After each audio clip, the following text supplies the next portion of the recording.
What's up, guys? Welcome to In Before the Lock. We've got a special bonus episode for you. You're here with us. We talk about all things pinball and pinball mods. I'm Rob with the Electric Playground.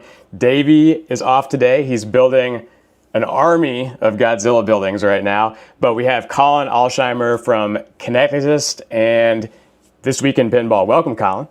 Thank you. It's very nice to be here on this early Tuesday morning. Definitely, man. We're kicking it off early. How are you doing today? I'm doing very well. Yeah, excited to talk pinball and numbers and all sorts of things with you. Definitely. So Colin, I'm on your newsletter, This Week in Pinball. I recommend you guys hit it up if you haven't seen it. Loving the content you're doing, and I saw you were breaking down, all this speculation of what Stern might vault next. But doing it with some data. So you pulled some data from Pinside, I think primarily, and maybe a couple other sources. And we're going to get into all of that because I really wanted to kind of hear where those numbers came from. Excellent. So you've been doing this newsletter, I guess, weekly for a couple of months now. How's it going so far? Yeah, it's going great. I started helping out writing TWIP almost a year ago, right? Okay. Where I was almost building most of the segments that people would read. And then Will would kind of put them together and send it out every week. And then when I took over TWIP in the fall, I sort of decided to try to double down on that sort of newsletter weekly update cadence. But of course, that took some time to sort of migrate everything over to the platform that I wanted to use and sort of tie off some odds and ends. So I've been doing it consistently in earnest for 19, 20 weeks now. And yeah, it's been a lot of fun to be able to sort of experiment, try out some different ideas in a more sort of personal format than some of the stuff I was doing previously, which is great. Yeah, I love the casual flow of it. I mean, at first glance, it's like a lot to read, but it's very approachable. And I love to hear kind of like your thoughts behind this, because let's face it, with pinball, it's like a lot of opinions, and the fact that you're saying these are my opinions effectively, I think is great. But on the other hand, like I really love the data stuff too, because I don't think too many people are doing that either. So before we get into all that, I want to talk about this Stern event. So like I'm like excited that you're coming on the show, and then I start seeing these pictures of like all these like amazing this one in particular really caught my eye. An incredible great picture. No, you're not in it. I think you're behind Don. So you tell me. Was this a Stern photo, or did they do some press on this, or was this just something somebody grabbed? I did not see anyone, like they didn't have like a photog or anything there. I think they were sort of relying on all of us to take all the photos for them. Nice. But, party buses are awesome. Party buses are awesome, but one with Gary Stern is definitely special. So I'm glad someone grabbed it. Is. I mean, he was all over that event. Like he has some pretty incredible stamina, I think. Nice. So you've got some photos too. I'm going to pull those up if I can find them. I gotta pull up my link. Tell us about what happened with this, because like the John Wick game came out. There was some media that was actually non-pinball people, and then we see this, and this was all about John Wick, right? Yeah, it was and it wasn't. I think so. Okay. So John Wick was certainly ever present, and we got to see it on the line. We got to play some early LE copies. Got some like tech demos from Tim Sexton and the crew who built the game. But it was sort of secondary, I thought, to really just sort of getting to know the people behind Stern, where it was more like they're letting us into their house, and they get to show us who they are and what they're about. And to me, it felt like more of a relationship building effort that hopefully continues into the future than really trying to drum up sales for Wick, for example. Nice, but obviously you got to play Wick, right? Oh, yeah, obviously, yeah. Nice. There was some great photos going around. Like this back glass really caught my eye. The LE looks really cool. Awesome. Yeah. What's the story with this? Is there like multiple levels of reflection going on here? Or? Well, I forget the technical term they call it, but it's got that sort of like raised edging on the glass where if you ran your hand over it, you feel some sort of depth and texture there. And it's got that little subtle mirroring effect as well. And of course, everyone's commenting that you guys are shilling for Stern now because you go to a media event. I mean, media events like this happen in all sorts of industries. Maybe not so much in pinball, but like, are you guys shills now? Is that how this works? I don't think so. I mean, sure, there's some. There are more positive vibes right now towards Stern than maybe there were previously. I can't speak for everyone, but certainly I don't think we're all shills now. Well, yeah. I mean, look, it's lots of trolling on the internet. It's this industry is no exception. But yeah, this is super cool. Was it just for one day, and you guys kind of hung out for a night? Is that how it worked? One crazy day. I glorious day. Early Thursday morning and flew out the next day. Again, pretty early in the morning. I was out till maybe midnight at Logan Arcade, kind of playing in a tournament. I saw you guys went to Logan. That's a cool place. They've got quite a collection. Yeah. Did you guys get into any competitive games there? Anybody throwing down some good scores? I did. Luckily, it was. I think this just sort of happened to coincide with the event, but it was I forget her name. Someone from the Hot Nudge crew, the streaming crew. It was her birthday, so they were doing a 5-round match play tournament for her birthday, and we happened to get there early enough for at least myself to join in because I've been kind of jonesing to play in the tournament generally. I don't know if anyone else from the media tour partook, but they were certainly bouncing around and playing all sorts of games with each other. Nice. And so we shared some photos from your personal Facebook page. Do you guys have an article coming with This Week in Pinball on this? Okay. Well, that's the other benefit of doing the weekly cadence is I can kind of sit on my thoughts and put stuff out when I'm ready to. So we'll have an article coming out on Friday, which will go into my experiences, my thoughts of what happened, share some of the photos and that kind of stuff. Nice. All right, so let's get into the meat of it. So this vault is coming up allegedly, and we have lots of rumors, of course, around a number of titles. And you did some breakdown of this on your newsletter, as we mentioned. So what is like traditionally the definition of a Stern vault?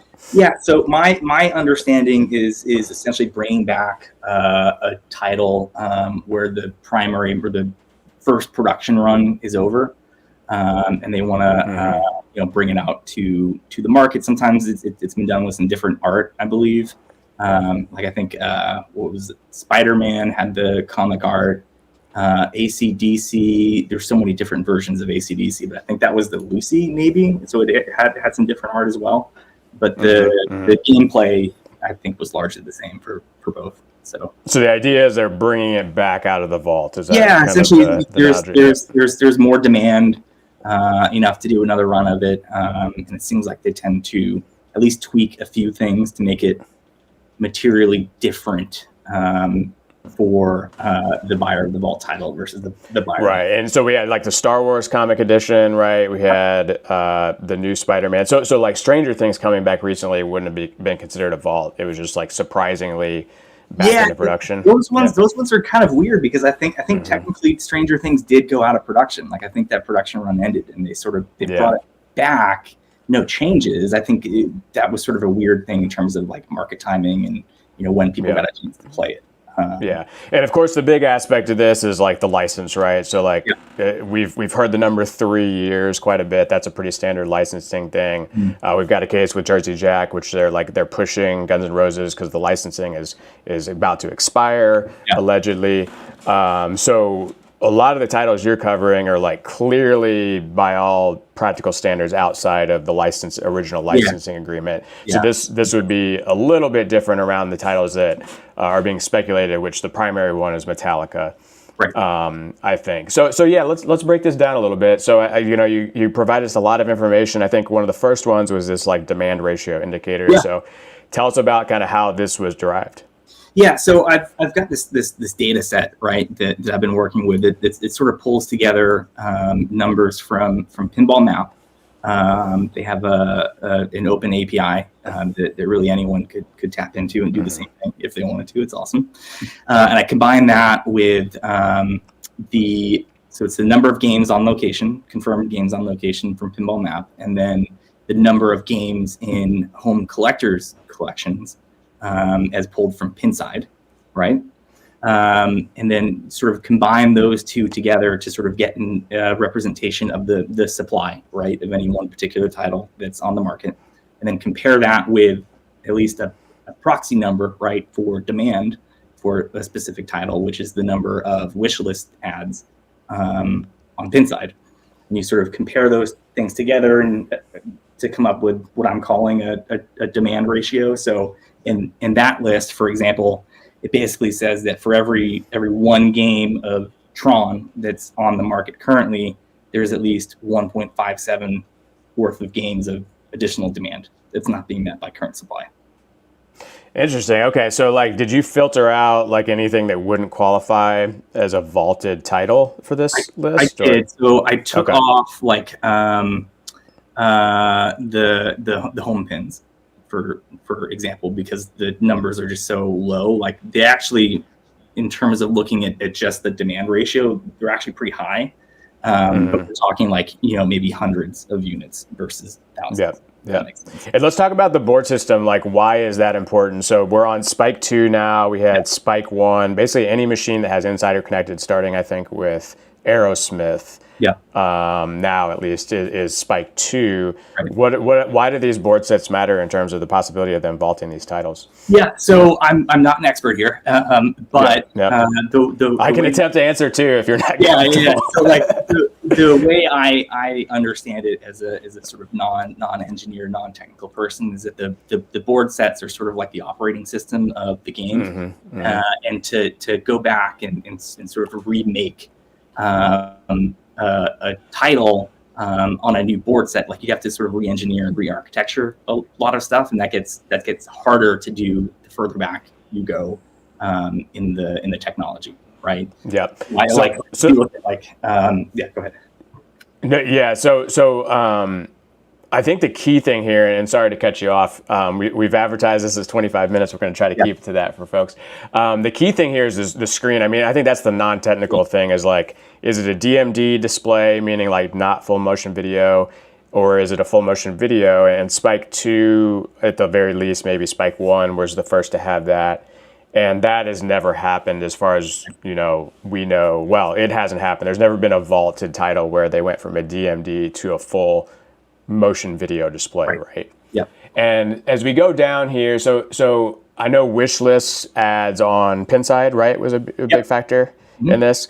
So here we have Metallica popping up, right? Like that's the most rumored title. And if they did bring that one back, we would be seeing, possibly a full motion display video, which is like a pretty major overhaul. And it also like really differentiates like the originals, including the LE, which is a very, popular or valuable title. Yeah. Now being basically, out of date to so many degrees. So Metallica's on here. Obviously, Ghostbusters, popular title. What's the wish list? Tell us a little bit about that piece. Wish list is really just people who Pinside users who have added a game as a title that they would potentially want to own one day, right? And so you can take that with a bit of grain of salt in terms of people actually, one, using that feature on Pinside, and two, how up to date it is, right? And so we know that pinball enthusiasts, right? They like to buy, sell, and trade all sorts of games. So realistically, the number of titles of demand, right, as reflected by wish list ads, a lot of that's going to be satisfied by titles that are already on the market. Like people are going to find their Lord of the Rings from someone else because it's already out there. They don't necessarily need to buy a net new one. So in this, you kind of break down some different flavors of this data, but ultimately you kind of roll this all up into this final list, which is a bit of a mashup of your various data points. And we're seeing Tron at the top, Lord of the Rings second, both titles that actually were addressed by George Gomez on some recent podcasts. Yeah. If I recall, he said that Tron was something they were excited about. Yeah. Which is obviously signaling something. Yeah. And he mentioned Lord of the Rings was probably not going to happen. And I don't know if he referenced licensing and the White Star system, but I know the White Star system is a very out-of-date system. I mean, if you pop that machine open, which I have one behind me, it just feels different, right? And as far as Lord of the Rings goes, he also mentioned, or at least it's been mentioned, that acquiring the licenses for all those different actors is I think quite I want to say I think there's some parts that would be difficult to source to. Parts, yeah. Yeah. So yeah, it's interesting to see your data kind of back up a lot of this. And I know you said there was some subjectivity in this. It's not all, pure data. I think you gave some points for different things that. Like I'm confident Stern has their own set of proprietary numbers. Sure, probably way different than what I have access to. But it'd be a little late for them to factor your data into their decision making, probably.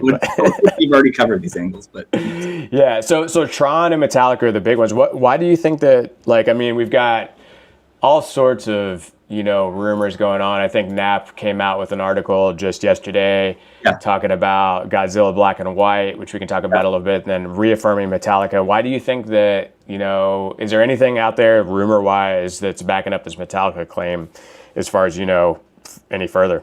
No. Yeah. So to me, it's all sort of speculation. I mean, the people who are speculating, I'm sure they have good sources and they're confident in what they know. But when I went and looked at the numbers of it all, just to sort of see if anything would pop, Metallica is actually kind of a lot lower on the list of the metrics that I was looking at than I would have thought. Where I think that it would be easy to see Stern going in that direction, and just because I think it's an easier sell from a sort of an IP standpoint, from a sort of connecting with an existing fan base standpoint. But I don't think there's necessarily a ton of additional demand for it, right? Where there's already a bunch of games on the market. It's not like they're commanding a price premium necessarily either, at least the last time that I looked. So for them to go in that direction over leading with like a Tron, for example, licensing issues aside, it feels a little strange to me. Yeah, I mean, obviously there's so much that goes into this that we don't know about. We would all say that John Wick is a strange, choice as well. And who knows? I mean, does Metallica have like a 40th anniversary coming up? Maybe that seems to be a factor. Yeah, that could be part of it. I know they're going out on a new headlining tour, so that could factor into it too. Like there's all sorts of reasons to do it, right? Well, it would be very interesting to see them come out with a machine that had a full motion display. I mean, it'd basically be a new machine, because I would think that the rule set would change, a little bit. At least that's an opportunity to do it. At that point, you may as well do new art too, right? Just make a whole new game for the most part. Totally. There's a line between vaulting versus just doing a new one. Yeah. Well, so Godzilla wasn't on your list, but there's been a lot of talk about this Godzilla Black and White. This is an image that Straight Down the Middle shared back in December of 2023, actually, as they were doing some kind of rumors. So it got a little bit of headway.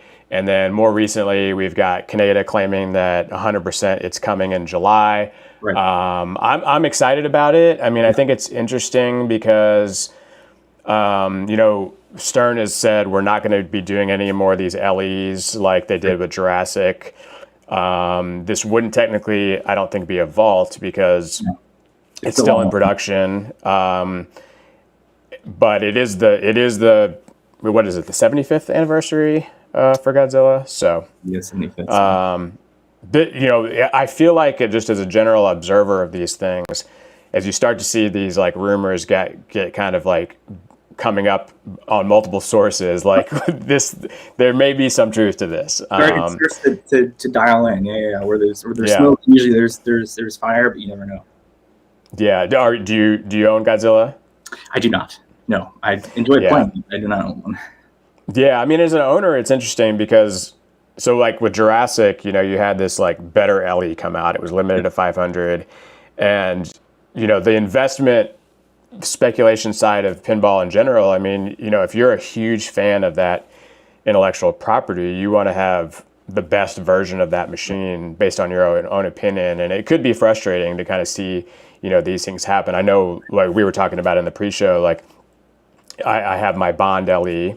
Yeah. I bought it because I'm a huge fan of Bond. Like my dad and I watched that together, and I knew I wanted the game, and I wanted the best version of it. I didn't buy it because I thought I was gonna be able to resell it. Right. But if they came out with a Goldfinger version, you know, I would be upset because I would want that one, you know. And now I've got basically my LE value potentially lowered because there's a better version, and I've got to pay 13 grand again, the top price, and it.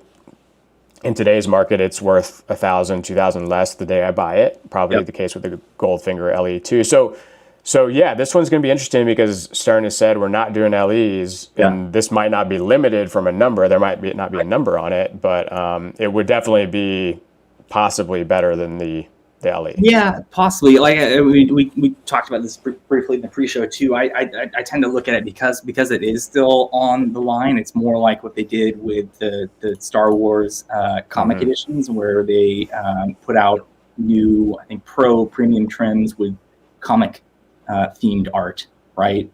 Which is almost exactly what they'd be doing if this comes to light with the Godzilla edition. So to me, it doesn't seem like an LE as much as Stern maybe trying to extend the legs for the sales of a very popular game by giving it some visuals. And who knows? Maybe it was in their original contract. I mean, there's definitely cases where, you know, they said, hey, we think this can be big, and you know, you guys will have the option to pick this up one way or the other. Who knows? Well, Colin, thank you so much. I mean, this has been fun. This is a little spur of the moment, so thank you for rearranging your schedule. Happy to make this happen. So we've got a great article coming from you on Stern. Anything else coming down the pipe we should keep an eye out for that you've got coming up content-wise? Stay tuned to This Week in Pinball. We try to keep it different week to week. And yeah, just subscribe. Awesome. Yeah. So hit it, thisweekinpinball.com. You can sign up for his newsletter. You'll get it in your inbox. And like I said, like very different type of content. So I definitely recommend you guys check it out. Colin, thank you so much, man. Looking forward to doing this again. All right, everybody. Take care. We're going to be back on June 10th.